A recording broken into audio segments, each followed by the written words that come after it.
Xo'sh, demak, bugun sizlar bilan bu darsimizda ikkinchi modal fe'lni o'rganishimiz kerak. Shu kungacha o'rgangan ikkinchi modal fe'limiz Myoktin.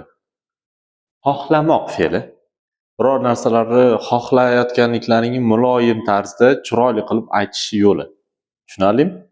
Modal fe'l. Modal fe'llar qanaqa bo'lardi gapda? Birinchi gapni egasi keladi, to'g'rimi? Subyekt. Keyin plus modal fe'l. Modal verben, modal fe'llar. Bundan keyin Zeit, vaqt yoki obyekt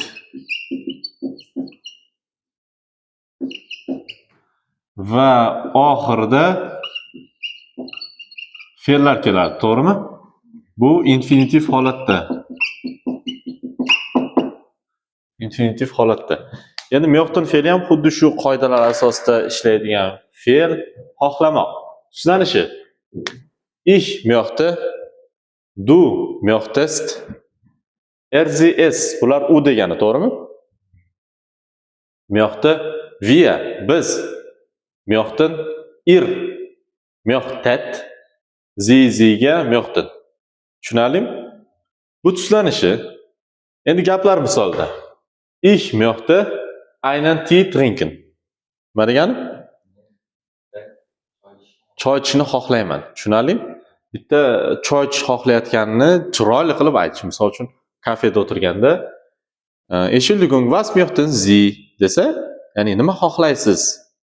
desa, "Ich möchte einen Tee trinken." Men bitta choy ichishni xohlayman. Tushunarlimi?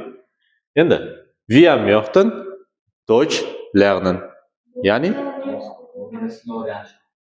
biz nemis tilini o'rganishni xohlaymiz. Tushunarlimi? Wir möchten Deutsch lernen. Sie möchten ein Ticket kaufen. Ya'ni siz bitta tiket sotib olishni xohlaysiz. Tushunarlimi? Endi möchten savol kelyapti.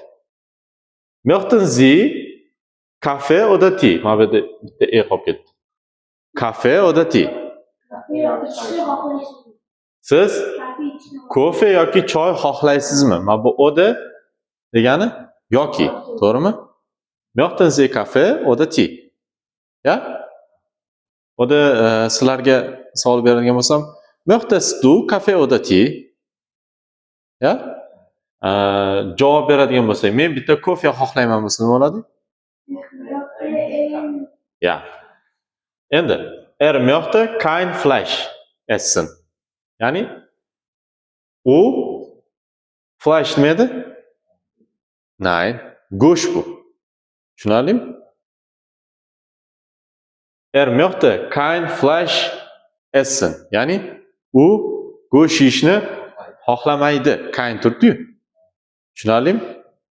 Ich möchte heute zu Hause bleiben.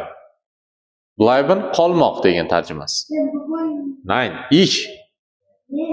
ich möchte heute, men bugun xohlayman uyda qolishni. Tushunarlimi? Demak, Myoktin fe'li modal fe'l ikkinchida keladi.